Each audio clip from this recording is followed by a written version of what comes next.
आज की कहानी है सुजाता अपने मायके क्यों नहीं जाना चाहती थी। मम्मी, आप नानी के यहाँ जाने के लिए पैकिंग करते हुए भी इतनी उदास क्यों लग रही हो? आपको तो खुश होना चाहिए। नानी मामा से मिलने जा रही हैं, पिंकी दीदी सोनू भैया भी मिलेंगे। नहीं नहीं, खुश तो हूँ। बस जाने से पहले क्या क्या काम निपटाने हैं यही सोच रही हूँ। खूब एंजॉय करना मम्मी। हमारी पढ़ाई के कारण तो आपका जल्दी निकलना भी नहीं होता। कहकर मेरे गाल पर किस करके मेरी बेटी सुकन्या चली गई। सही तो कह रही है। कोई मायके जाते हुए भी इतना उदास होता है? मायके जाते समय तो एक धीर गंभीर स्त्री भी चंचल तरुणी बन जाती है। पर सुकन्या को क्या बताऊं? कैसे दिखाऊं उसे अपने मन पर लगे घाव? 20 साल की ही तो है। दुनिया के दाव पेचों से दूर। अभी तो उसकी अपनी अलग दुनिया है। माँ बाप के साय में हंसती मुस्कुराती खिलखिलाती दुनिया।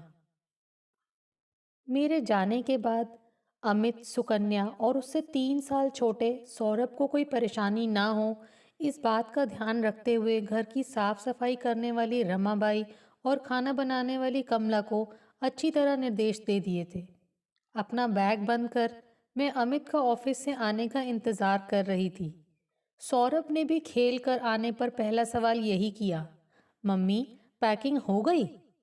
आप बहुत सीरियस लग रही हैं। क्या हुआ? नहीं, मैं ठीक हूँ, कहते हुए मैंने मुस्कुराने की कोशिश की। इतने में अमित भी आ गए। हम चारों ने साथ डिनर किया। खाना खत्म होते ही अमित बोले, सुजाता, आज टाइम पर सो जाना। अब किसी काम की चिंता मत करना। सुबह 5 बजे एयरपोर्ट के लिए निकलना है। सब काम निपटाने में 11 बज ही गए। सोने लेटी तो अजीब सा दुख और बेचैनी थी। किसी से कह नहीं पा रही थी कि मुझे नहीं जाना माँ के घर। मुझे नहीं अच्छे लगते लड़ाई झगड़े। अक्सर सोचती हूँ, क्या शांति और प्यार से रहना बहुत मुश्किल काम है? बस अमित मेरी मनोदशा समझते हैं। लेकिन वे भी क्या कहें। खून के रिश्तों का एक अजीब अलग ही सच यह भी है कि अगर कोई गैर आपका दिल दुखाए तो आप उसे एक ही झटके में किनारा कर सकते हैं। लेकिन ये खून के अपने सगे रिश्ते मन को चाहे बार बार लहूलुहान करें, आप इनसे भाग नहीं सकते। कल मैं मुंबई एयरपोर्ट से फ़्लाइट पकड़ूंगी। 2 घंटे में दिल्ली पहुंचकर फिर टैक्सी से मेरठ मायके पहुंच जाऊंगी, जहां फिर कोई झगड़ा देखने को मिलेगा। झगड़ा, वह भी माँ बेटे के बीच का। सोचकर ही शर्म आ जाती है। रिटायर्ड टीचर माँ और पढ़े लिखे मुझसे 5 साल बड़े नरेन भैया, गीता भाभी और मेरी भतीजी पिंकी व भतीजे सोनू के बीच का झगड़ा। कौन गलत है कौन सही है मैं कुछ सोचना नहीं चाहती, लेकिन दोनों मुझे फ़ोन पर एक दूसरे की गलती बताते रहते हैं तो मन का स्वाद का सैला हो जाता है मेरा। मायके का ये तनाव आज का नहीं। 5 साल पहले माँ जब रिटायर हुई थी तब से यही चल रहा है। आपस के स्नेह सूत्र कहाँ खो गए पता ही नहीं चला। पिछली बार मैं 2 साल पहले गई थी। इन 2 सालों में हर फोन पर तनाव बढ़ता ही दिखा। अब तो हालत यह हो गई है कि मुझसे तो कोई यह पूछता ही नहीं कि मैं कैसी हूँ, अमित और बच्चे कैसे हैं। बस मेरे नमस्ते कहते ही शिकायतों का पिटारा खोल देते हैं सब। ऐसे माहौल में मायके जाते समय किस बेटी का दिल खुश होगा? मैं तो अब भी न जाती, पर माँ ने फौरन आने के लिए कहा तो मैं बहुत बेमन से कल जा रही हूँ। काश पापा होते। बस इतना सोचते ही आंखें भर आती हैं मेरी। मैं 13 वर्ष की ही थी जब उनका हार्ट फेल हो गया था। उनका ना रहना जीवन में एक ऐसा खालीपन दे गया जिसकी कमी मुझे हमेशा महसूस हुई है। उन्हें ही याद करते करते मेरी आंख कब लगी पता ही नहीं चला। सुबह बच्चों को अच्छी तरह रहने के निर्देश देते हुए हम एयरपोर्ट के लिए निकल गए। अमित से विदा लेकर अंदर चली गई और नियत समय पर उदास सा सफ़र ख़त्म हुआ। जैसे ही घर पहुंची, माँ गेट पर ही खड़ी थी। टैक्सी से उतरते ही घर पर एक नज़र डाली तो बाहर से ही मुझे जो बदलाव दिखा उसे देख मेरा दिल बुझ गया। अब घर के एक गेट की जगह 2 गेट दिख रहे थे और एक ही घर के बीच में दिख रही थी एक दीवार। दिल को बड़ा धक्का लगा। मैंने गेट के बाहर से ही पूछा, माँ, यह क्या? कुछ नहीं, मेरे बस का नहीं था रोज रोज का कलेश। अब दीवार खींचने से शांति रहती है। वे लोग उधर खुश, मैं इधर खुश। खुश? एक ही आंगन के दो हिस्से, इसमें खुश कैसे रह सकता है कोई? माँ और मेरी आवाज़ सुनकर भैया और उनका परिवार भी अपने गेट पर आ गया। भैया ने मेरे सिर पर हाथ रखकर कहा, कैसी है सुजाता? गीता भाभी भी मुझसे गले मिली। पिंकी, सोनू तो चिपट ही गए। बुआ, हमारे घर चलो। इतने में माँ ने कहा, सुजाता, चल अंदर, यहाँ कब तक खड़ी रहेगी? मैं तो कुछ समझ नहीं पा रही थी कि यह क्या हो गया, क्या करूं? भैया ने ही कहा, जा सुजाता, बाद में मिलते हैं। मैं अपना बैग उठाए माँ के पीछे चल दी। दीवार खड़ी होते ही घर का पूरा नक्शा बदल गया था। छत पर जाने वाली सीढ़ियाँ भैया के हिस्से में चली गई थी। अब छत पर जाने के लिए भैया के गेट से अंदर जाना था। आंगन का एक बड़ा हिस्सा भैया की तरफ था और एक छोटी गैलरी माँ के हिस्से में, जहाँ से बाहर का रास्ता था। आंगन और गैलरी के बीच खड़ी एक दीवार, जिसे देख देख कर मेरे दिल में होल उठ रहे थे। माँ एकदम शांत और सामान्य थी। नहा धोकर मैं थोड़ी देर लेट गई। माँ चाय ले आई और फिर खुल गया शिकायतों का पिटारा। मैं अनमनी सी हो गई। इतनी दूर मैं क्या इसलिए आई हूँ कि यह जान सकूँ कि भाभी ने टाइम पर खाना क्यों नहीं बनाया? भैया भाभी के साथ उनके मायके क्यों जाते हैं बार बार? भाभी उन्हें बिना बताए पिक्चर क्यों गई, वगैरह वगैरह। माँ ने पूछा, क्या हुआ, बहुत थक गई क्या? बहुत चुप है। मैंने भर्राए गले से कहा, माँ, यह दीवार। बात पूरी नहीं होने दी माँ ने। बहुत अच्छा हुआ, अब रोज की किटकिट बंद हो गई है। अब शांति है। अब बोल, क्या खाएगी? और इन लोगों को सिर पर मत चढ़ाना। मैं अवाक माँ का मुंह देखती रह गई। इतने में दीवार के उस पार से भैया की आवाज़ आई, सुजाता, लंच यहीं कर लेना, तेरी पसंद का खाना बना है। पिंकी की भी आवाज़ आई, बुआ, जल्दी आओ ना।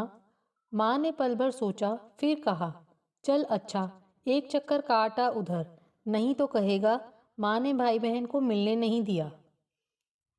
मैं भैया की तरफ गई। पिंकी, सोनू की बातें शुरू हो गईं। दोनों सुकन्या और सौरभ की बातें पूछते रहे और फिर धीरे धीरे भैया और भाभी ने भी माँ की शिकायतों का सिलसिला शुरू कर दिया। माँ हर बात में अपनी आर्थिक स्वतंत्रता की बात करती है। उन्हें पेंशन मिलती है, वे किसी पर निर्भर नहीं हैं। बात बात में गुस्सा करती हैं, समय के साथ कोई समझौता नहीं करती हैं। मैं यहाँ क्यों आ गई, मुझे समझ नहीं आ रहा था। कैसे रहूँगी यहाँ? यहाँ सब मुझसे बड़े हैं, मैं किसी को क्या समझाऊँ? और आज तो पहला ही दिन था। इतने में माँ की आवाज़ आई, सुजाता, खाना लग गया है, आ जा। मैं फिर माँ के हिस्से में आ गई। मैंने बहुत उदास मन से माँ के साथ खाना खाया।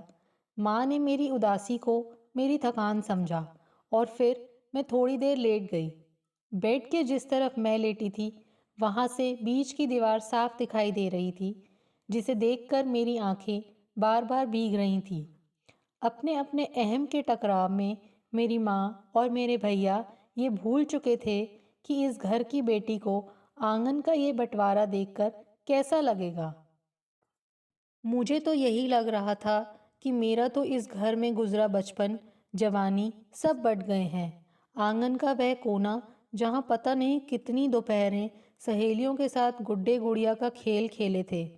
अमरूद का वह पेड़ जिसके नीचे गर्मियों में चारपाई बिछाकर लेटकर पता नहीं कितने उपन्यास पढ़े थे। छत पर जाने वाली वे बीच की चौड़ी सीढ़ियाँ जहाँ बैठकर लूडो कैरम खेला था, अब वे सब दीवार के उस पार हैं, जहाँ जाने पर माँ की आंखों में नाराज़गी के भाव दिखेंगे। माँ के हिस्से में वह जगह थी जहाँ हर तीज त्योहार पर सब साथ बैठते थे। आज वह खाली खाली लग रही थी। घर का बड़ा हिस्सा भैया के पास था। माँ ने अपनी ज़रूरत और घर की बनावट के हिसाब से दीवार खड़ी करवा दी थी। यही चल रहा था। मैं भैया की तरफ होती तो माँ बुला लेती और बार बार पूछती कि नरेन क्या कह रहा था। भैया भाभी पूछते, माँ मुझे क्या बताती है उनके बारे में। मैं कुछ खास नहीं का नपातुला जवाब सबको देती। मुझे महसूस होता घर भी मेरे दिल की तरह उदास है। मैं मन ही मन अपने जाने के दिन गिनती रहती। अमित और बच्चों से फ़ोन पर बात होती रहती थी। दिन भर मेरा पूरा समय इसी कोशिश में बीतता कि सबके संबंध अच्छे हो जाएं, लेकिन शाम तक परिणाम शून्य होता। एक दिन मैंने माँ से पूछ ही लिया, माँ मुझे आपने फ़ोन पर इस दीवार के बारे में नहीं बताया और फ़ौरन आने के लिए क्यों कहा था। माँ ने कहा, ऐसे ही गीता को दिखाना था, मैं अकेली नहीं हूँ, बेटी है मेरे साथ। मैंने भैया से पूछा, आपने फ़ोन पर बताया नहीं कुछ। जवाब भाभी ने दिया, बस फ़ोन पर क्या बताते, दीवार खींचकर माँ खुश हो रही हैं तो हमें भी क्या परेशानी है, हम भी आराम से हैं। मेरे मन में आया, ये सब खुश हैं तो मुझे ही क्यों तकलीफ़ हो रही है घर के आंगन में खड़ी दीवार से। एक दिन तो हद हो गई। माँ मुझे साड़ी दिलवाने मार्केट ले जा रही थी। मैंने कहा, माँ पिंकी व सोनू को भी बुला लेती हूँ, उन्हें उनकी पसंद का कुछ खरीद दूँगी। माँ ने फ़ौरन कहा, नहीं हम दोनों ही जाएंगे। मैंने कहा, माँ बच्चे हैं, उनसे कैसा गुस्सा। मुझे उन सब पर गुस्सा आता है। मैं उस समय उन्हें नहीं ले जा पाई। उन्हें मैं अलग से लेकर गई, उन्हें उनकी पसंद के कपड़े दिलवाए, फिर हम तीनों ने आइसक्रीम खाई।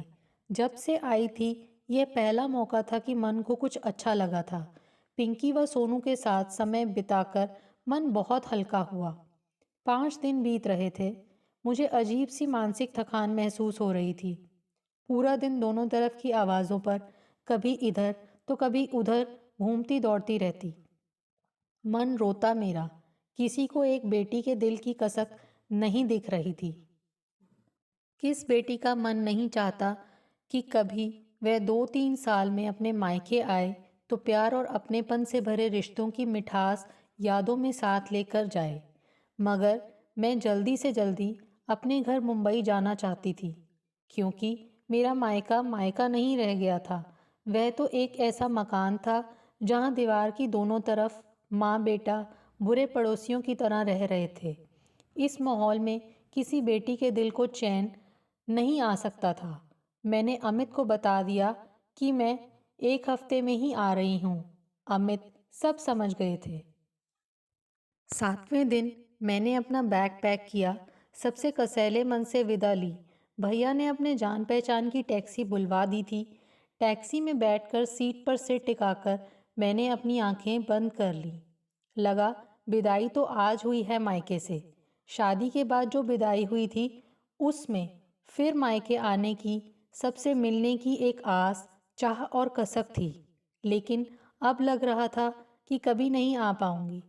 इतने प्यारे मीठे रिश्ते में आई कड़वाहट सहन करना बहुत मुश्किल था। मायके में खड़ी बीच की दीवार रह रहकर मेरी आंखों के आगे आती और मेरे गाल भिगोती रहती। दोस्तों, आपको हमारी ये कहानी कैसे लगी? प्लीज़ कमेंट्स करके बताइए। Thanks for watching this video.